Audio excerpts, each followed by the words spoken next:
அவர்கள் அவரை நோக்கி பார்த்து பிரகாசமடைந்தார்கள், அவர்கள் முகங்கள் வெட்கப்படவில்லை. இங்கே இருக்கிற யாராவது பிரகாசமடையாமல் வெட்கத்தோடு இருக்கிறீங்களா? கையை தூக்கி ஒரு அல்லேலூயா சொல்லுங்க பார்ப்போம். அல்லேலூயா. யாருமே இல்லை, எல்லாருமே பிரகாசம் அடைந்தவர்கள். அந்த பிரகாசம் அடைந்தவர்கள் எப்படி இருப்பார்கள் ஆமென் என்று சொல்லி நாம் இன்றைக்கு தியானிக்க போகிறோம். பிரகாசம் அடைந்தவர்கள் எப்படி இருப்பார்கள்? அல்லேலூயா. அப்போ நோக்கி பார்த்தவர்களுக்கு பிரகாசம், நோக்கி பார்க்காதவர்களுக்கு வெட்கம். அல்லேலூயா. அப்படித்தானே வேதம் சொல்லி இருக்கிறது. அவரை நோக்கி பார்த்தவர்கள் என்ன அடைந்தார்கள்? எல்லாரும் நல்லா கவனிங்க. நோக்கி பார்த்தவர்கள் பிரகாசம் அடைந்தார்கள், அவர்கள் முகங்கள் என்ன செய்யப்படவில்லை? வெட்கப்படவில்லை. அப்போ தேவனை நோக்கி பார்க்கிற எவருடைய முகமாயிருந்தாலும், முகம் என்று சொன்னால் அவருடைய வாழ்க்கை, ஆமென், அவருடைய தலைமுறை, அவருடைய சந்ததி, அது என்ன செய்யாதாம்? வெட்கப்பட்டு போகவே போகாது. அல்லேலூயா. ஆபிரகாம் யாரை நோக்கி பார்த்தார்? தேவனை நோக்கி பார்த்தார். அவருடைய சந்ததி இதுவரையிலும் வெட்கப்பட்டு போகவே இல்லை. அல்லேலூயா.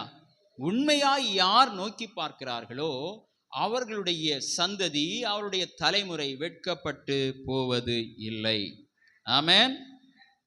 32வது சங்கீதம் அதே பக்கத்திலே இருக்கிறது. 32வது சங்கீதம் அதனுடைய 10வது வசனத்தை வாசியுங்கள். துன்மார்க்கனுக்கு அநேக வேதனைகள் உண்டு, கர்த்தரை நம்பி இருக்கிறவனையோ கிருபை சூழ்ந்து கொள்ளும். ஆமென். துன்மார்க்கனுக்கு என்ன உண்டு? அநேக வேதனைகள் உண்டு. அப்போ தேவனை தேடுகிறவர்களுக்கு வேதனை இல்லையா? உண்டு. ஆமென். இந்த சங்கீதம் எப்படி அழகா ஒரு போயம் போல இருக்கிறது பாருங்க. துன்மார்க்கனுக்கு அநேக வேதனைகள் உண்டு, அதுக்கு உள்ளே இருக்கிற காரியம் என்னவென்றால், தேவனை தேடுகிறவனுக்கும் வேதனை உண்டு, ஆனால் என்ன? கிருபை சூழ்ந்து கொள்ளும். அல்லேலூயா. இந்த உலகத்திலே வாழ்கிற எல்லா மனுஷனுக்கும் வேதனை உண்டு, ஆனால் துன்மார்க்கன் காற்று பறக்கடிக்கும் பதரை போல போய்விடுவான். கர்த்தரை நம்பி இருக்கிறவரை என்ன செய்யும்? கிருபை சூழ்ந்து அவர்களை பாதுகாக்கும். அல்லேலூயா. நாம் வாசித்த 34வது சங்கீதத்தின் 10வது வசனத்தை வாசிப்போம்.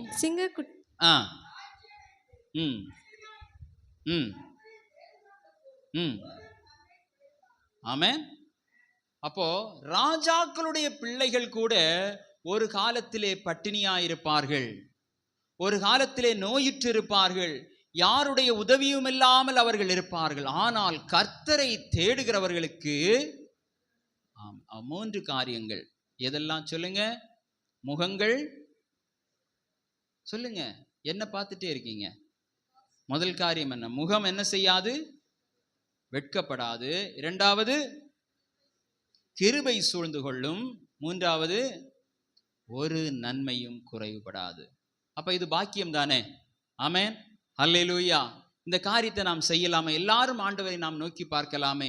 எல்லாரும் நாம் அவரை நம்பி இருக்கலாமே. அவர் சொல்லுகிற வார்த்தையின்படியாய் நம்முடைய வாழ்க்கையை நாம் வாழலாமே. அப்படித்தானே?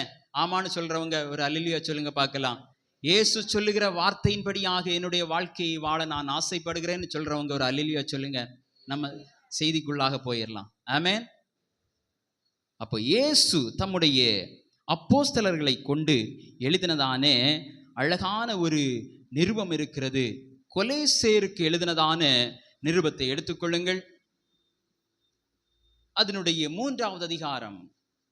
நாம் 3 காரியங்களை பார்த்தோம். அவர்கள் முகங்கள் பிரகாசம் அடைந்தது, அவர்கள் வெட்கப்படவில்லை. 2வது காரியம் என்ன? கிருபை சூழ்ந்து கொள்ளும். 3வது காரியம், ஒரு நன்மையும் குறைவுபடாது. ஆமென். அல்லேலூயா. 3வது அதிகாரம் 1வது வசனத்திலிருந்து வாசியுங்கள். ஏனென்றால் கொலோசையர் 3வது அதிகாரம் 1வது வசனம். நீங்கள் கிறிஸ்துவுடன் கூட எழுந்ததுண்டானால் கிறிஸ்து தேவனுடைய வலது பாரிசத்தில் வீற்றிருக்கும் இடத்தில் உள்ள மேலானவைகளை தேடுங்கள். ஆமென். நல்ல கவனிங்க. இப்போ மனுபுத்திரர் எல்லாரும் ஆண்டவரை நோக்கி பார்க்கிறார்கள். நோக்கி பார்த்த முகங்கள் பிரகாசமடைந்தது, அவர்களை கிருபை சூழ்ந்து கொண்டது, அவர்களுக்கு நன்மை குறைவுபடவில்லை. தேவன் மேலிருந்து சொல்கிறார், நீங்கள் கீழானவைகளை தேடாதிருங்கள், என்ன செய்யுங்கள்? மேலானவைகளை தேடுங்கள், உங்கள் முகங்கள் வெட்கப்படாது, உங்களை கிருபை சூழ்ந்து கொள்ளும், உங்களுக்கு ஒரு நன்மையும் குறைபடாது. ஆனா கீழானதை தேடினீங்கன்னு சொன்னா துன்மார்க்கனுக்கு அநேக வேதனை உண்டு. சிங்க குட்டி என்ன செய்யும்?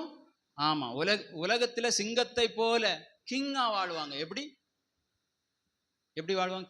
கிங் போல வாழ்வாங்க. பார்த்திருக்கீங்களா?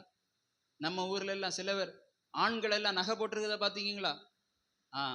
நகை வடம் மாதிரி போட்டிருப்பாங்க. நம்ம ஊர்ல 2 பேர் அப்படி சுத்திட்டு இருக்கிறாங்க. திடீர்னு அப்படி உள்ள போயிட்டு வருவாங்க, திடீர்னு வெளியே வந்துருவாங்க. சிங்கம் போல வாழ்வாங்க. எப்படி சொல்லுங்க? உலகத்துல வாழும்போது சிலவர் சொல்லுவாங்க நான் சிங்கம்னு சொல்லுவாங்க. அப்ப சிங்க குட்டிகள் என்ன செய்யுமா சொல்லுங்க? தாழ்ச்சி அடைந்து பட்டினியாக இருக்கும். கர்த்தரை தேடுகிற, அவருடைய வார்த்தைக்கு கீழ்ப்படுகிற, தேவனுக்கு பயந்திருக்கிற தேவ பிள்ளைகளுக்கு ஒரு நன்மையும் என்ன செய்யாது. ஆமா, அல்லேலூயா. இந்த உலகத்துல துன்மார்க்கன் எது நன்மை என்று நினைக்கிறானோ அது தீமையாக்கும். ஆனா தேவன் தருகிற எல்லாமே நமக்கு நன்மையாயிருக்கிறது. அல்லேலூயா. அவர் ஆசீர்வாதத்தோடு எதை கூட்ட மாட்டாராம்? வேதனையை கூட்டுகிற தேவன் அல்ல. ஒரு நன்மையும் குறைவுபடாத நன்மை அவர் தருகிற ஆசீர்வாதத்தில் உங்களுடைய சந்ததி முகமலர்ச்சியோடு ஆமேன் வெட்கமடையாமல் பிரகாசித்து கொண்டிருக்கும். ஆமேன். மலையின் மேலே இருக்கிற பட்டணமாய் உங்கள் சந்ததியை கிருபையானது சூழ்ந்து கொள்ளும். அல்லேலூயா. அப்போ முதலாவது ஆலோசனை என்ன? நீங்கள் பூமியில் உள்ளவைகளை அல்ல, நீங்க சொல்லுங்க, பூமியில் உள்ளவைகளை அல்ல, என்ன செய்ய வேண்டும்? மேலானவைகளை. மேலானது என்றால் 2 காரியம் இருக்கிறது.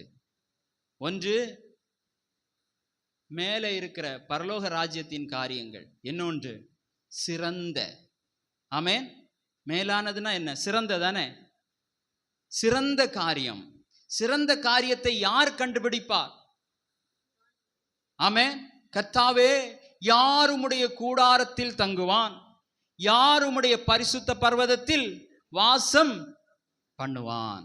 அல்லேலூயா. அப்ப மேலானது, சிறந்தது. இந்த உலகத்திலே நான் ராஜா, நான் பெரிய ஐஸ்வர்யவான், நான் பெரிய கனத்திற்குரியவன் என்று சொல்கிறவர்கள் மேலான சிறந்த காரியத்தை தேட மாட்டார்கள். அல்லேலூயா. ஆமென். ஸ்தோத்திரம். அடுத்தது தொடர்ந்து வாசிப்போம். 3வது வசனத்திலிருந்து. ஏனென்றால் நீங்கள் மரித்தீர்கள். எல்லாம் நல்லா கவனிங்க. சொல்லுங்க, நான் மரித்தேன். சொல்லுங்க எல்லாரும், நான் மரித்தேன். உடனே கூட்டிட்டு போக மாட்டாரு, கவலைப்படாதீங்க. சொல்லுங்க, நான் மரித்தேன். உங்கள் ஜீவன், என் ஜீவன் கிறிஸ்துவுடனே தேவனுக்குள் மறைந்திருக்கிறது. நான் மரித்தேன், என் ஜீவன் கிறிஸ்துவுடனே தேவனுக்குள் மறைந்திருக்கிறது. வாழ்வது நான் அல்ல. நான் பூமிக்கு அடுத்தவைகளை தேட மாட்டேன். பூமிக்கு அடுத்தவைகளுக்காக நான் தேவனை நோக்கி பார்க்க மாட்டேன். அல்லேலூயா. தேவனை நோக்கி பார்க்கிறவர்களுக்கு ஒரு நன்மையும் குறைவுபடாது. அவர் அதின் காலத்தில் என்ன செய்வாராம்? நீங்க சொல்லுங்க. நேர்த்தினா என்ன? சிறப்பா செய்வார். அல்லேலூயா. ஆமென். ஸ்தோத்திரம். தாவீதை நீங்கள் எடுத்துக்கொள்ளுங்கள். தாவீதினுடைய வாழ்க்கையில அவருக்கு கொடுத்ததான வேலை என்ன? சொல்லுங்க. முதல்ல அவரை ராஜான்னு சின்ன வயசுல இருந்து சொல்லிட்டாங்களா? இல்ல. ஆமென். ஸ்தோத்திரம். பாட்டு முடிஞ்சுன்னு நினைக்கிறேன். சரி, கவனிங்க எல்லாரும். தாவீதுக்கு சிறு வயது முதலே ஒதுக்கப்பட்ட சூழ்நிலை. யாரால ஒதுக்கப்பட்ட சூழ்நிலை? தன்னுடைய குடும்பத்தாராலே. சகோதரர்களால் மாத்திரமா? இல்லை, தகப்பனாலேயும். ஆமென். இவர் மாத்திரம் ஆடுகளை மேய்க்க செல்ல வேண்டும். ஆனால் தன்னுடைய மூத்த சகோதரர்கள் எங்கே செல்வார்கள்? அவர்கள் இராணுவத்திலே செல்வார்கள், அரசாங்க வேலையிலே இருந்தார்கள். அல்லேலூயா. நல்லா கவனியுங்கள். ஆனால் ஆடு மேய்க்க சென்ற இந்த தாவீதினுடைய இருதயம் எதை தேடியது? தேவனை தேடியது. அந்த நேரத்தில் எவ்வளவு சங்கீதங்களை எழுதி, நம்ம வாசித்த சங்கீதம் எல்லாம் அவர் எழுதின சங்கீதம் தான். ஆமென். அவர் தான் சொல்லுகிறார், கர்த்தரை நோக்கி பார்த்த முகங்கள் என்ன செய்யாது? வெட்கப்படாது. ஆமென். சிங்க குட்டிகள் என்ன செய்யும்? ஆமா, சிங்கங்களை எல்லாம் பார்க்கிறார். அங்க சிங்கங்கள் எல்லாம் ஆமென் காட்டுல நடந்து திரிகிறது, அதையெல்லாம் பார்க்கிறார். பார்த்து கொண்டு சொல்கிறார், இது கூட பட்டினியா இருக்கும், ஆனா நான் பட்டினியா இருக்க மாட்டேன். ஆமென். அல்லேலூயா. எனக்கு ஒரு நன்மையும் குறைவுபடாது. இவர் ராஜா என்று சொன்னார்களா? இல்லை. ஆமென். ஆனால் இந்த தாவீது நினைத்திருக்கலாம், எனக்கு என்னைக்காவது ஒரு உயர்வு வரும், நான் இப்போ ஒரு 100 ஆடு வைத்திருக்கிறேன், எனக்கு வருங்காலத்தில் ஒரு 10,000 ஆடு ஆண்டவர் தருவார், நான் துதித்து பாடுறதுனால ஆண்டவர் எனக்கு என்ன செய்வோம். நம்ம அப்படித்தானே நினைப்போம். நம்ம இப்போ இருக்கிற நிலையில் நம்ம என்ன வேலை செய்கிறோமோ அந்த வேலையினுடைய உயர்வை நம்ம நினைப்போம். நம்ம என்ன படிச்சிருக்கிறோமோ அந்த படிப்பினுடைய எக்ஸ்ட்ரீம் லெவல் என்ன, மேன்மை என்ன என்பதை நம்ம பார்ப்போம். அப்படித்தானே? ஆமாவா இல்லையா? வேற இதை தாண்டி நம்ம எதையுமே யோசிக்க மாட்டோம். ஒருவேளை தாவீது நினைத்திருக்கலாம், என்னை ஆண்டவர் ஆசீர்வதித்தால் எப்படி ஆசீர்வதிப்பார்? ஒரு பெரிய ஆட்டு மந்தையின் முதலாளியாக, ஆமென், ஒரு ஐஸ்வர்யவானாக ஆண்டவர் என்னை ஆசீர்வதிப்பார், என் அண்ணன்களைப் போல என்னை ஆசீர்வதிப்பார், அப்படி என்று நினைத்திருக்கலாம். ஆனால் ஆண்டவர் எப்படி ஆசீர்வதித்தார்? பூமிக்கானவைகளை அல்ல, மேலானதை, சிறந்ததை தேடினதுனால, ஆமென், ஸ்தோத்திரம், அந்த இஸ்ரவேல் முழுவதுக்கும் ராஜாவாய் உயர்த்தினார். அல்லேலூயா, அல்லேலூயா. அப்ப நீங்க நினைக்காத காரியத்துல மேன்மை வருகிறது. கர்த்தரை தேடுகிறவர்களுக்கு நன்மை என்று சொன்னால் ஆண்டவர் சொல்லுகிற தருகிற காரியம்தான் நன்மை. ஆமென், ஆமென். நீங்க படிக்கும்போது படிச்சிருப்பீங்க, எந்த ஒரு காரியத்திலையும் நன்மை 10 இருக்கும்னு சொன்னா அதே மாதிரி 10 என்ன இருக்கும்? தீமை இருக்கும். அப்படித்தானே? நீங்க காய்ச்சலுக்கு மருந்து எடுக்கிறீங்க, அதுல என்ன நன்மை? காய்ச்சல் சரியாகும். அடுத்த தீமை என்ன? கொஞ்ச நாள் கழிச்சு உங்களுக்கு என்ன வரும்? தலைவலி வரும், இதனால லிவர் பாதிக்கும், இதனால கிட்னி பாதிக்கும், அப்படி எல்லாம் இருக்கும். அல்லேலூயா. சைடு எஃபெக்ட்ஸ்னு போட்டு பாருங்க. ஒரு நன்மை இருந்தனா 10 தீமை இருக்கும். ஆண்டவர் என்ன சொல்கிறார்? ஒரு நன்மையும் என்ன செய்யாது? குறைவுபடாது. அல்லேலூயா, ஆமென், ஸ்தோத்திரம். சரி, தொடர்ந்து வாசியுங்கள். அப்போ நாம் மரித்தோம், இப்பொழுது என்ன செய்து கொண்டிருக்கிறோம்? ஆமென். நம்முடைய ஜீவன் கிறிஸ்துவுடனே தேவனுக்குள் மறைந்திருக்கிறது. நம்முடைய ஜீவனாகிய கிறிஸ்து வெளிப்படும் போது நீங்களும் அவரோடே கூட மகிமையிலே வெளிப்படுவீர்கள். அப்ப நம்முடைய எண்ணம் எப்போதும் எப்படி இருக்க வேண்டும்? ஆமென். கிறிஸ்து வெளிப்படும் போது அவரோடு கூட நாம் என்ன செய்வோம்? சொல்லுங்க, சொல்லுங்க. அல்லேலூயா. தாவீதுக்கு இந்த சத்தியம் தெரியாத போதே அவர் இதை தேடவில்லை. ஆமென். தாவீதுக்கும் ஆபிரகாமுக்கும் மோசேக்கும் இந்த சத்தியங்கள் தெரியாத போதே அவர்கள் என்ன செய்யவில்லை? பூமிக்கு அடுத்தவைகளை தேடவில்லை. ஒவ்வொரு ஆட்களையும் பாருங்க. மோசேக்கு ஆண்டவர் அழகா ஒரு ஆஃபர் கொடுத்தார், மலைக்கு மேல கொண்டு வச்சு. என்ன ஆஃபர் கொடுத்தார் சொல்லுங்க பாப்போம். இந்த ஜனங்கள் எல்லாம் தங்களுக்கென்று விக்கிரகங்களை ஏற்படுத்தி எனக்கு கோபமூட்டினார்கள், இவர்கள் எல்லாரையும் நான் அழித்து விடுகிறேன், உன் சந்ததியை நான் பெரிய ஆளாக்குறேன்னு சொன்னார். அப்படி சொன்னாரா மோசே இடத்துல? ஆனா மோசே என்ன சொன்னார் தெரியுமா? அவர் பூமிக்கு அடுத்தவைகளை தேடவே இல்லை. அல்லேலூயா. பூமிக்கு அடுத்த காரியத்தை தேடவில்லை. இந்த ஜனங்கள் இவர் மேல கல்லறிந்தவர்கள், இவரை பரியாசம் பண்ணினவர்கள், ஆமென், ஸ்தோத்திரம், இவரை அவமானப்படுத்தினவர்கள், அந்த ஜனங்களுக்காக பரிந்து பேசுகிற இருதயம் இருக்கிறது பாருங்கள். இது கிறிஸ்துவின் இருதயம். அல்லேலூயா, ஆமென். யாருக்காவது இந்த இருதயம் இருக்குமா? தன்னுடைய சத்துரு, தங்களை அவமானப்படுத்துகிறவர்கள். ஒருவேளை நீங்க வேலை செய்கிற இடத்துல நீங்க ஒரு லீடரா இருக்கலாம், ஒரு 4 பேரை இல்லைன்னா 5 பேரை 10 பேரை நீங்க வழி நடத்துகிறவங்களா இருக்கலாம். ஆமென், ஸ்தோத்திரம், ஆமென். அந்த 10 பேரும் ஒருவேளை சில நேரங்கள்ல உங்கள் மேல பழி சுமத்தி தேவையில்லாத காரியத்தை சொல்லி உங்களை அவமானப்படுத்துகிற செயலை செய்திருக்கலாம். ஒரு நாள்ல உங்க கையில ஒரு பொறுப்பு வருகிறது. யாரெல்லாம் வேலையை விட்டு நீக்க வேண்டுமோ நீங்க வேலையை விட்டு நீக்கிறீங்கன்னு சொன்னா நம்ம என்ன செய்வோம்? இதுக்காக தான் நான் காத்துட்டு இருந்தேன், இதுக்காக தான் நான் காத்துட்டு இருந்தேன்னு சொல்லி உங்களை அவமானப்படுத்துறவங்களை உடனடியாய் தள்ளும்படியாய் நம்முடைய இருதயம் செல்லும். ஆனா மோசே என்ன சொன்னார் தெரியுமா? மோசே கொடுத்த ஆஃபர் இதை விட பெரிய ஆஃபர். என்ன சொன்னா, இந்த ஜனங்கள் எல்லாரையும் நான் அழிக்க போகிறேன், சந்ததியை மாத்திரம் கானானுக்குள்ள கூட்டி கொண்டு போக போகிறேன். அல்லேலூயா. இங்க இருக்கிற நமக்கு எத்தனை பேருக்கு இந்த இருதயம் இருக்கும் நினைச்சு பாருங்க. அல்லேலூயா, ஆமென், ஸ்தோத்திரம். நிறைய பேருக்கு உங்க இருதயத்துல எண்ணம் வரலாம், ஓஹோ இப்படியும் ஆண்டவர் கேட்பாரோ அப்படின்னா இவங்களை எல்லாம் சொல்லணும் ஆண்டவர்கிட்ட, இவங்களை எல்லாம் ஆண்டவர்கிட்ட சொல்லணும். என்னுடைய சத்துருக்கள் இவங்களை எல்லாம் எனக்கு பார்க்கவே பிடிக்கல, இவங்க என் கண்ணு முன்னால வந்துட்டு இருக்கிறாங்க, இவங்களை எல்லாம் சொல்லணும், ஆண்டவர்கிட்ட சொல்லி அழிக்கணும். ஆமென். துன்மார்க்கம் தான் அப்படி நினைப்பான். அல்லேலூயா. ஆனா மோசேயுடைய இருதயம், ஆபிரகாமுடைய இருதயம், லோத்துக்காக ஏங்கின அந்த ஆபிரகாமுடைய இருதயம், அல்லேலூயா, ஆமென், தன்னிடத்தில் இருந்த செல்வ செழிப்பை எல்லாம் எடுத்துக்கொண்டு போய்விட்ட அந்த லோத்துவை அவர் இன்னும் அதிகமாய் நேசித்தார். ஆமென், அல்லேலூயா. யோசேப்பை பாருங்கள், தன்னுடைய சகோதரர்களுக்காக அழுதார். ஆமென். நீங்கள் பூமிக்கு அடுத்தவைகளுக்காக எவரையும் வெறுக்க கூடாது. ஆமென். பூமிக்கு அடுத்த காரியத்திற்காக எவரையும் சத்துருக்களாக நீங்கள் நினைக்கவே கூடாது. அல்லேலூயா. அப்போ நம்முடைய ஜீவன் இப்பொழுது எங்க இருக்கிறது சொல்லுங்க? கிறிஸ்துவுக்குள்ளே மறைந்து இருக்கிறது. நம்முடைய ஜீவனாகிய கிறிஸ்து வெளிப்படும் போது நீங்களும் அவரோடு கூட மகிமையிலே வெளிப்படுவீர்கள். 5வது வசனம். ஆகையால் விபச்சாரம், அசுத்தம், மோகம், துர் இச்சை, விக்கிரக ஆராதனையான பொருளாசை ஆகிய இவைகளை பூமியில் உண்டு பண்ணுகிற உங்கள் அவயவங்களை அழித்து போடுங்கள். போதும். அப்ப எதெல்லாம் நாம் அழித்து போட வேண்டும்? விபச்சாரம், அசுத்தம், மோகம், துர் இச்சை, விக்கிரக ஆராதனையான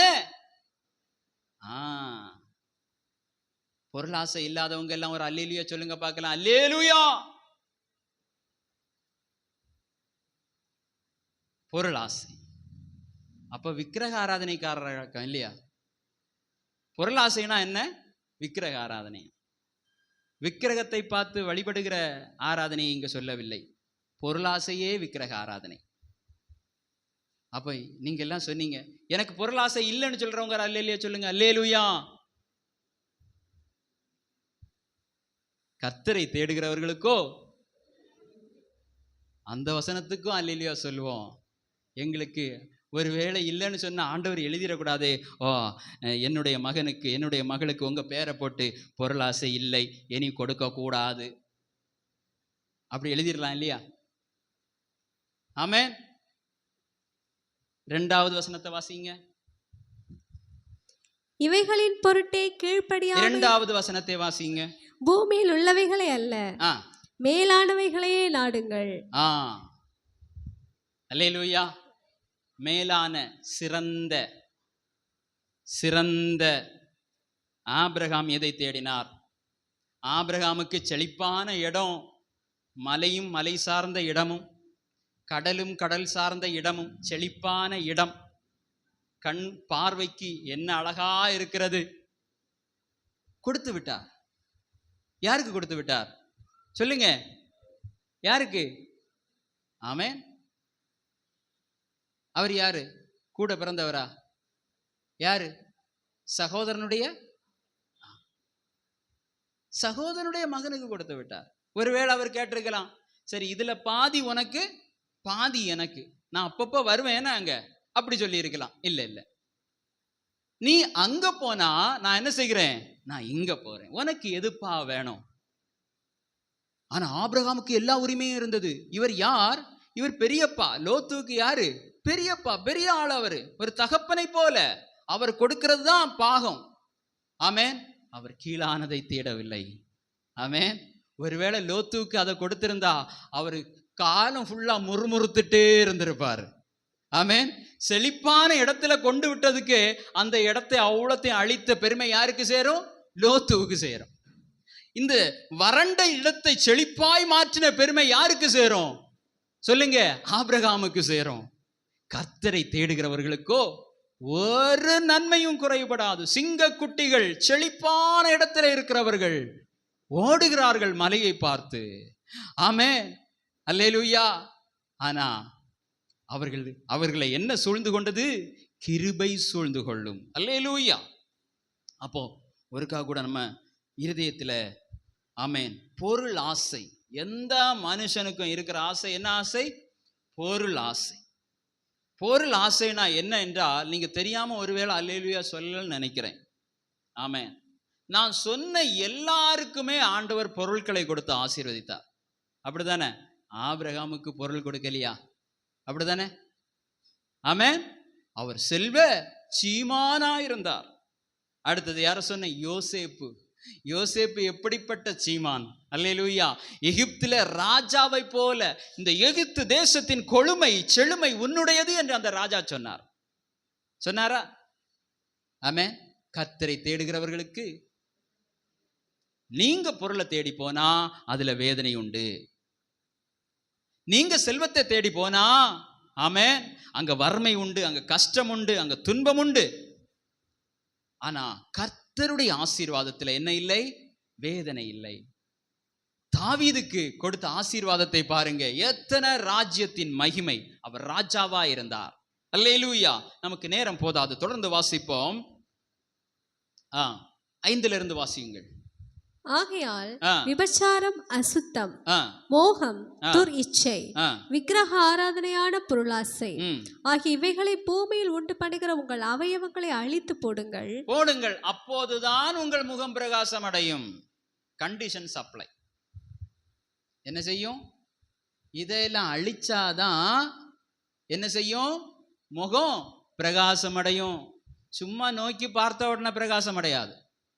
அல்லேலூயா. வேதத்திலே காணும் பாத்திரங்கள் எல்லாம் என்ன செய்தார்கள்?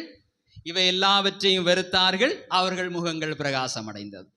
நிறைய பேருக்கு காரியம் இதுதான். கொஞ்ச நேரம் ஜெபம் பண்ண உடனே, இந்த பாஸ்டர் கொஞ்ச நேரம் கையை வச்சு தலையில ஜெபம் பண்ண உடனே, ஒரு மந்திரத்தை சொன்ன உடனே ஓ அப்படி ஒரு விடுதலை இல்லை. இதெல்லாம் விடணும். ஆமான்னு சொல்றவங்க ஒரு அல்லேலூயா சொல்லுங்க பாப்போம். நான் இதை ஏற்றுக்கொள்கிறேன்னு சொல்றவங்க அல்லேலூயா சொல்லுங்க. அல்லேலூயா. ஆமா, கொஞ்சம் பேர் சொல்லல. எந்த ஒரு பாஸ்டர் கை வச்சு ஜெபம் பண்ண உடனே உங்க முகம் பிரகாசம் அடையாது. அல்லேலூயா. டாக்டர் செக் பண்ண உடனே நம்ம காயம் ஆறிடுமா? ஆறாது. ஒருவேளை புண்ணா இருந்தா அந்த புண்ணை என்ன செய்யணும்? சீல் புதுக்கி அதை என்ன செய்யணும்? மருந்து போட்டு கிளீன் பண்ணணும். ஆமென். அப்போ புண்ணை எல்லாம் கிளீன் பண்ணும்போது நல்ல மகிழ்ச்சியா இருக்குமா? எப்படி இருக்கும்? ஐயோ அப்படி சத்தம் போடுவாங்க. அது மாதிரி இந்த காரியங்கள் எல்லாம் விடும்போது நமக்கு ஒரு மாதிரி ஆகிரும். கொஞ்ச நாள் கொஞ்சம் கஷ்டமா தான் இருக்கும். ஆகையால் விபசாரம், அசுத்தம், மோகம், துரிச்சை, விக்கிரகாராதனையான பொருளாசை ஆகிய இவைகளை பூமியில உண்டு பண்ணுகிற உங்கள் அவயவங்களை என்ன செய்யுங்கள்? சரி, இந்த அவயவங்கள் எதெல்லாம் தெரியுமா? முதல்ல கண். பாருங்க, உங்க கண், நம்முடைய கண். கண்ணுக்கு ஆண்டவர் என்ன விளக்கம் கொடுத்திருக்கிறார் வேதத்துல? சரீரத்தின் விளக்கு. அப்போ இந்த விளக்கு ஏற்கனவே முகம் என்ன செய்யப்பட வேண்டும்? பிரகாசம் அடைய வேண்டும். அப்போ இந்த கண் இருளடைந்திருந்தால் சரீரம் முழுவதும் எப்படி இருக்குமா? சொல்லுங்க, இருளா இருக்கும். அப்போ இங்க வாசித்த 5வது வசனத்துல வாசித்த இவ்வளவு காரியமும் இருதயத்துல இருக்கும் என்று சொன்னால், நம்முடைய அவயவங்கள்ல இருக்கும் என்று சொன்னால், நோக்கி பார்த்தா பிரகாசம் அடையாது. அல்லேலூயா. அவர் எவ்வளவு பெரிய தீர்க்கதரிசியா இருந்தாலும் சரி, அவர் எவ்வளவு பெரிய பாஸ்டரா இருந்தாலும் சரி, நடக்கவே நடக்காது. ஒருவேளை அந்த பாஸ்டர் அப்படி சொல்லுவாருன்னு சொன்னா, அந்த போதகர் அப்படி சொல்லுவாருன்னு சொன்னா, அவரும் இருளிலே இருக்கிறார் என்பதுதான் அர்த்தம். அல்லேலூயா. ஆமென். அப்போ உங்களுடைய இருதயத்தில இருந்து இந்த காரியங்கள் எல்லாம் வெளியேற வேண்டும். இந்த அவயவங்களை அழித்து போடுங்கள். முதலாவது என்ன? கண். அல்லேலூயா. 2வது இருதயம். இருதயத்தில இருந்துதான் என்ன எல்லாம் புறப்பட்டு வருமா? சொல்லுங்க. பொல்லாத சிந்தனை இதெல்லாம் புறப்பட்டு வரும். ஆமென், ஸ்தோத்திரம். இனி இதுல இருக்கிறது என்ன பாருங்க. சிலர் ஆகாரம், நம்முடைய இந்த இச்சையெல்லாம் உண்டு பண்ணுகிறது கண்ணு, மூக்கு, வாய், நாக்கு, கை, காலு, சிந்தனை. ஆமென், இதுதான் அவயவங்கள், துர்விச்சையை உண்டு பண்ணுகிற அவயவங்கள். இதையெல்லாம் அழித்து போடுங்கள். அப்படிதானே? சிலர் பாருங்க, ரொம்ப ருசியா இல்லைனா என்ன செய்ய மாட்டாங்க, நானும் அப்படியெல்லாம் இருந்திருக்கிறேன், இதெல்லாம் என்ன டேஸ்ட் அப்படின்னு. ஆனா நல்ல பசி வந்ததுன்னா அந்த டேஸ்ட் எல்லாம் எங்க போகுதுன்னே தெரியாது, எல்லாமே டேஸ்டா தெரியும். ரொம்ப தாகத்துல தண்ணி குடிச்சு பாருங்க, தண்ணி எப்படி இருக்கும்? டேஸ்டா இருக்கும். ஜூஸ் கொடுத்தா கூட அவ்வளவு குடிக்க மாட்டாங்க, ஆனா பச்சை தண்ணியை நிறைய குடிப்பாங்க. அல்லேலூயா, ஆமென். அப்போ அதை போலதான் தேவனை அறிந்து கொள்வதற்கும் சில வனாந்திர பாதைகளை ஆண்டவர் உங்களுக்கு தருகிறார். அல்லேலூயா, ஆமென்.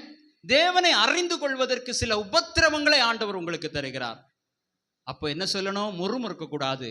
நான் உபத்திரவப்பட்டது எனக்கு நல்லது, அதனால் உம்முடைய, எப்படி நம் தாகத்தால் தவிக்கும் போது ஒன்னும் இல்லாத பச்சை தண்ணி டேஸ்டா தெரியுதோ, ஆமென், அல்லேலூயா, அதான் வாஞ்சை, அந்த தாகம். ஆமென். கர்த்தர் நல்லவர் என்பதை சொல்லுங்க, ருசித்து பாருங்கள்.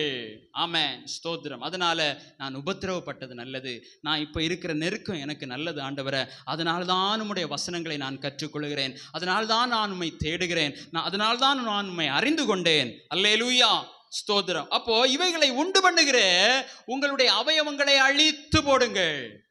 ஆமென்.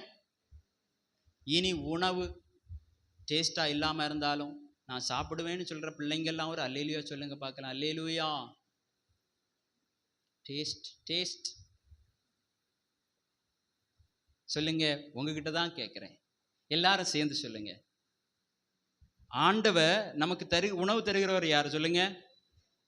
ஆகாயத்து பட்சிகளை போஷிப்பீர் என்றார். என்னையும் எல்லாரும் பாடினீங்க. நான் புதிய பாட்டு எல்லாருக்கும் தெரியாதுன்னு நினைச்சேன். உங்களுக்கு புதிய பாட்டு தான் தெரியுது, பழைய பாட்டே தெரிய மாட்டேங்குது. பழைய பாட்டுக்கு தான் இங்க ஸ்லைடு போடணும் போல இருக்கு. அப்போ ஆகாயத்து பட்சிகளை போஷிப்பீர் என்றால் என்னையும் போஷிப்பது நிச்சயமே. நமக்கு முன்னால தட்டு வரும், பார்த்த உடனே இப்படி போட்டுறக்கூடாது. அதுலதான் நன்மை இருக்கு, அதுலதான் ஆண்டவருக்கு ஆசீர்வாதம் இருக்கு. அல்லேலூயா. தேவன் தருகிறது அப்பத்தையும் தண்ணீரையும் யாரு ஆசீர்வதித்து தருகிறா? ஆமா, தண்ணீர்ல எவ்வளவு விஷங்கள் இருக்கிறது, தண்ணீர்ல எவ்வளவு கிருமிகள் இருக்கிறது பாருங்க. நான் ஒரு நாள் ரொம்ப தாகத்தோடு பிளாஸ்க்ல இருந்து தான் தண்ணி எடுத்து ஊத்தி இப்படி குடிச்சிட்டு கப்பை இப்படி வைக்கிறேன், உள்ள ஒரு பாச்சா இப்படி மிரளுது, என்ன பார்த்து சிரிக்குது. நான் தண்ணியை குடிச்சிட்டேன், இனி என்ன செய்கிறது? சாவுக்கு ஏதுவான எதை, ஆனா பிளாஸ்க்ல இருந்து தான் ஊத்துனேன், எப்படி வந்து விழுந்ததுன்னு தெரியல. பாருங்க, ஒன்னும் ஆகல, ஒண்ணுமே ஆகல, கொஞ்சம் ஆரோக்கியமா தான் இருக்கிறேன். விட்டமின் சியோ டியோ தெரியல. அப்போ என்ன செய்யாது, நம்ம என்ன செய்யாது, சேதப்படுத்தாது. வேணும்னு பாச்சாவை பிடிச்சு சாப்பிடக்கூடாது, அதுக்குன்னு அப்படி சாப்பிட்றாங்க, அப்படித்தானே? ஆமாவா இல்லையா? ஃப்ரை பண்ணி அழகா பேக்கெட்ல போட்டு வச்சிருக்கிறாங்க. ஆமென். அப்போ நமக்கு ஆகாரத்தை தருகிறது யாரு? நம்மை படைத்த தேவன். ஒருவேளை என்னிடத்துல நிறைய குறை உண்டு, அதான் நான் இவ்வளவு விளக்கமா சொல்லுகிறேன். ஆமென், ஸ்தோத்திரம். அதுக்குன்னு நீங்க வேணும்னு ஐயமா சமைச்சு கொடுக்க கூடாது. நிறைய பேர் என்ன தெரியுமா, அதான் அங்க சொல்லியாச்சு இல்ல, ஏன் நீ என்ன செய்வோம், நம்ம கையில வந்த மாதிரி சமைப்போம்னு இறங்கிடக்கூடாது. அதுக்கு ஆண்டவர் உங்ககிட்ட கணக்கு கேட்பார். ஆமென், ஸ்தோத்திரம். சிலர் அப்படி நினைப்பாங்க, எனக்கும் கிடைச்சிடக்கூடாது இல்லை, அதான் சொல்றேன். ஆமென், ஸ்தோத்திரம். சிலர் அப்படி நினைப்பாங்க. அப்படி இருக்குது இல்லையா? நம்ம இனி எப்படி வேணாலும் சமைக்கலாம், இது ஆண்டவர் கொடுக்கிறது, ஒண்ணுமே ஆகாது. அல்லேலூயா. தேவன் நல்லவர். தொடர்ந்து வாசிப்போம். 6வது வசனம். இவைகளின் பொருட்டு கீழ்ப்படியாமையின் பிள்ளைகள் மேல் தேவ கோபாக்கினை வரும். நியாய தீர்ப்பு, ஜட்ஜ்மெண்ட். எல்லா பாவியையும் மன்னிக்கிறவர் இயேசு கிறிஸ்துவின் இரத்தம் சகல பாவங்களையும் நீக்கி நம்மை சுத்திகரிக்கும். ஆனால் இவைகளின் பொருட்டு குறிப்பிட்ட சில காரியங்கள், குறிப்பிட்ட அந்த காரியம் என்ன? விபசாரம், அசுத்தம், மோகம், துர்விச்சை, விக்கிரக ஆராதனையான பொருளாசை ஆகிய இவைகளை பூமியிலே உண்டு பண்ணுகிற நம்முடைய அவயவங்களை அழிக்காமல் இருந்தால், ஆமென், நம்முடைய பேச்சு, சிந்தை, செயல் எல்லாத்திலையும் சிலருக்கு என்ன இருக்கும்? அந்த பொருளாசை இருந்து கொண்டே இருக்கும். ஆமென், அதை நாம் அழிக்க வேண்டும். இப்படிப்பட்ட காரியங்கள் மேலேயே, ஆமென், இவைகளின் பொருட்டே கீழ்ப்படியாமையின் பிள்ளைகள் மேலே என்ன வருமா? தேவ கோபாக்கினை. தேவ கோபாக்கினை மாத்திரம் யாருக்கும் கிடைக்க கூடாது. ஆமென். அவர் எவ்வளவு அன்புள்ள தேவனோ அதை போல் அவர் பட்சிக்கிற அக்கினியா இருக்கிறார், தெரியுமா? ஆமென், ஸ்தோத்திரம். இது கிருபையின் நாட்கள். ஆமென். ஆண்டவர் நம்மை மன்னிக்கிற நாட்கள், நம்மை மனதுருக்கத்தோடு ஏற்றுக்கொள்ளுகிற நாட்கள். அவருடைய வார்த்தைக்கு நாம் செவி கொடுப்போம். ஆமென். இவைகளின் பொருட்டே கீழ்ப்படியாமையின் பிள்ளைகள் மேல் என்ன வருமாம்? ஆமென். 8வது வசனத்தை வாசியுங்கள். இப்பொழுதோ கோபமும் மூர்க்கமும் பொறாமையும் உங்கள் வாயில் பிறக்கலாகாத தூஷணமும் வம்பு வார்த்தைகளுமாகிய இவைகளை எல்லாம் விட்டு விடுங்கள். இப்போ எல்லாரும் கையை வைத்துங்க. இப்பொழுதே சொல்லுங்க. இப்பொழுதே. நிறைய பேர் சொல்லல. இப்பொழுது கோபமும் மூர்க்கமும். சவுண்டு ரொம்ப குறைவா இருக்கு, வால்யூம் கூட்டுங்க. இப்பொழுது கோபமும் மூர்க்கமும் பொறாமையும் என் வாயில் பிறக்கலாகாத தூஷணமும் வம்பு வார்த்தைகளுமாகிய இவைகளை எல்லாம் விட்டு விடுகிறேன். இயேசுவின் நாமத்தில் இவைகளை எல்லாம் விட்டு விடுகிறேன். ரொம்ப வால்டேஜ் குறைவா இருக்கு. 4 வார்த்தை பேச வேண்டியது இருக்கு. நான் அந்த நாட்களை எண்ணி வைத்திருக்கிறேன். எண்ணி எண்ணி வைங்க, எல்லாம் சரிதான். எனக்கு தெரிந்த ரொம்ப நாட்கள் பழகின ஒருவர் கேரளாவில் கருணாகப்பள்ளியில் இருக்கிறார். அனுதினமும் அவரோடு நான் பேசிக்கொண்டிருப்பேன். அனுதினமும் அல்ல, எப்போதாவது பேசிக்கொண்டிருப்பேன், அடிக்கடி பேசிக்கொண்டிருப்பேன். திடீரென்று அவருடைய மனைவியினுடைய போட்டோ வைத்து மலையாளத்தில் எழுதியிருக்கிறார். என்ன எழுதியிருக்கிறார் அப்படின்னு சொல்லி நான் உடனடி இந்த போட்டோவை அப்படியே எடுத்து நேர டிரான்ஸ்லேட்டரில் போட்டு பார்த்தா அவர்கள் இறந்திருக்கிறார்கள். நன்றாயிருந்தவர்கள். நான் போன நல்ல அழகா சமைத்து தருவார்கள். ஆமே, நல்லா கவனிப்பாங்க. அவங்க ஹிந்து தான், ஆனாலும் நல்லா அன்பு பாராட்டுறவங்க. என்னை போல அவங்களுக்கு ஒரு பையன் இருக்கிறார், என்னோட வயது குறைந்தவர் தான். அப்போ கடந்த நாள்ல 2 நாள் கழிச்சு அவரிடத்துல ஃபோன் பண்ணி கேட்டேன், எப்படி இறந்தாங்க? நல்லா இருந்தாங்களே, 58 வயசு தான் ஆயிருந்தது, நல்லா இருந்தாங்களே, நல்லா படிச்சவங்க, எப்படி இறந்தாங்க? அது ஒன்றும் இல்லை, நைட்டு ரவா கஞ்சி கொடுத்துருந்தோம், சாப்பிட்டுட்டு பேசிட்டு இருந்தாங்க, திடீர்னு உறங்கணும்னு சொன்னாங்க. அப்போ அவர் சொன்னாராம், நீங்கள் கொஞ்சம் கழிச்சு நீ தூங்கு, இப்ப எல்லாம் சாப்பிட்ட, கொஞ்சம் கழிச்சு தூங்கு. இல்லை, எனக்கு தூக்கம் வருகிறது என்று தூங்கினார்கள். காலையில போய் எழுப்புனா இல்லை, உயிர் இல்லை, உடம்புல உயிர் இல்லை. அவருடைய மகன், ஒரே ஒரு பையன், நன்றாய் அழுகிறார். இவர் சொன்னா, நான் அழுகிறதா, என்ன செய்கிறதுனே எனக்கு தெரியல, இந்த உலகமே இருண்டு விட்டது போல இருக்கிறது. மரணம் ஒரு நாள் நம்மை சந்திக்கும். ஆமென்.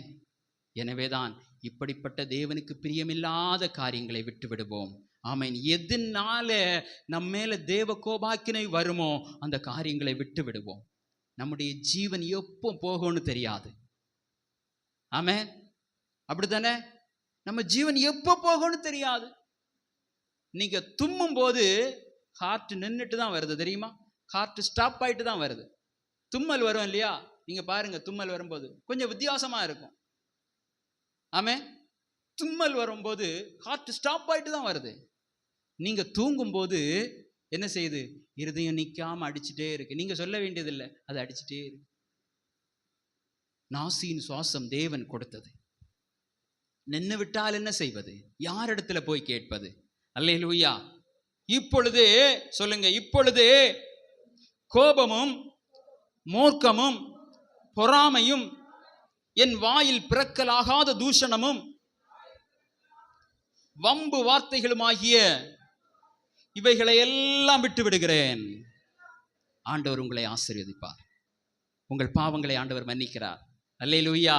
பொருளாசையை விட்டு விடுங்கள். இதன் நிமித்தம் ஆண்டவரிடத்துல ஆமென், நீங்க கோபத்தை சம்பாதிக்க கூடாது. கோபாக்கினை நாள்ல, ஜட்ஜ்மெண்ட் டேல ஆமென், நாம் வெட்கப்பட்டு போகக்கூடாது. நம்ம முகங்கள் எல்லாம் எப்படி இருக்கணும்? சொல்லுங்க சொல்லுங்க, பிரகாசம் அடையணும். ஆமென், ஸ்தோத்திரம். 9-10 வாசிப்போம். நான் முடிக்க போகிறேன். ஒருவருக்கொருவர் பொய் சொல்லாதிருங்கள். பழைய மனுஷனையும் அவன் செய்கைகளையும் களைந்து போட்டு தன்னை சிருஷ்டித்தவருடைய சாயலுக்கு ஒப்பாய் பூரண அறிவை அடையும்படி புதிதாக்கப்பட்ட புதிய மனுஷனை தரித்து கொண்டிருக்கிறீர்களே. ஆமென். அடுத்த காரியம், ஒருவருக்கு ஒருவர் என்ன செய்யக்கூடாது? சொல்லுங்க, பொய் சொல்லக்கூடாது. சின்ன காரியத்துக்கு பொய் சொல்லுவோம், அற்பமான காரியத்துக்கு என்ன செய்வோம்? பொய் சொல்லுவோம். நம்மை புகழ்த்துவதற்காய் பொய் சொல்லுவோம். சிலர்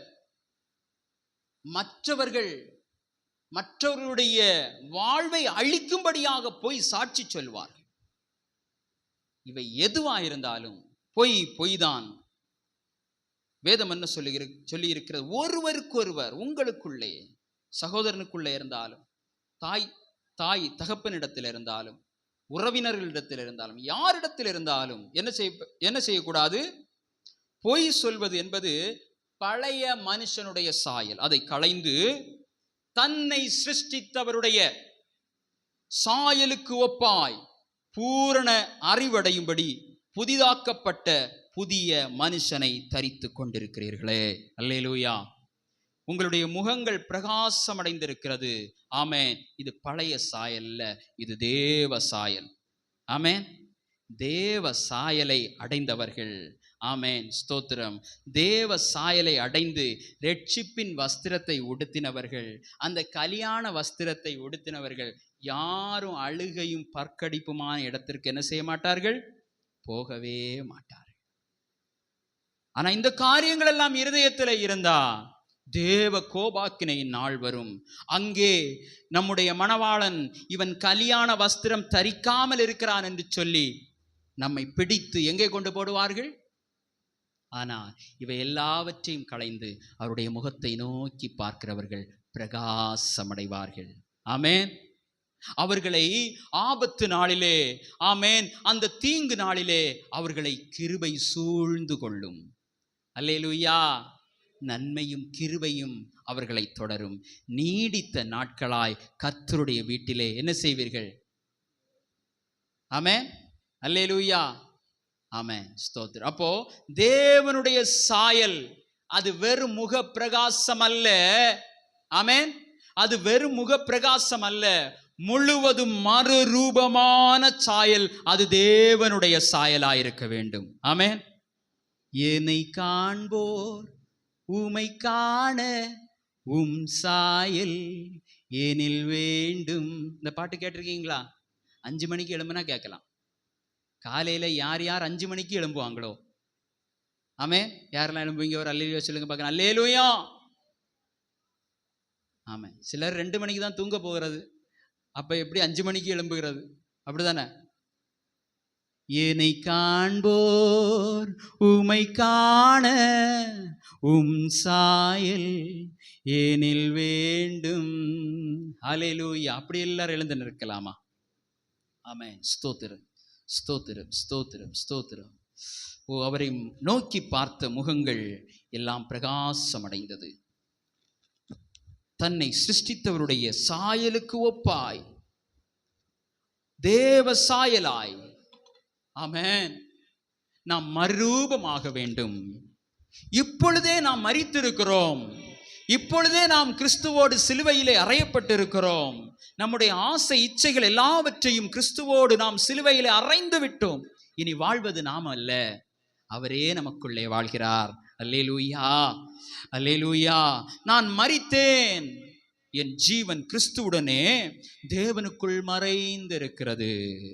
தேவனுக்குள் மறைந்திருக்கிறது உங்கள் ஜீவன். அந்த ஜீவனை பொல்லாங்கன் பறிக்க முடியாது. ஆமென். தீயவன் பறிக்க முடியாது. அது தேவனுக்குள் மறைந்திருக்கிறது. ஆமென். ஹல்லேலூயா, ஹல்லேலூயா. தேவனுக்குள்ளே மறைந்திருக்கிற நீங்கள், ஆமென், இந்த உலகத்திலே நீங்கள் வெட்கப்படுவது எப்படி? யார் உங்களை வெட்கப்படுத்த முடியும்? ஆமென், ஸ்தோத்திரம். யார் உங்களை தோற்கடிக்க முடியும்? உங்கள் ஜீவன் கிறிஸ்துவுக்குள்ளே இருக்கிறது. நீங்கள் புதிய மனுஷனாயிருக்கிறீர்கள்.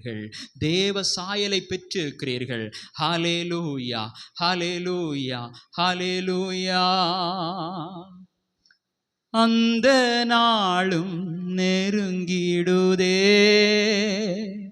அதிவிரைவா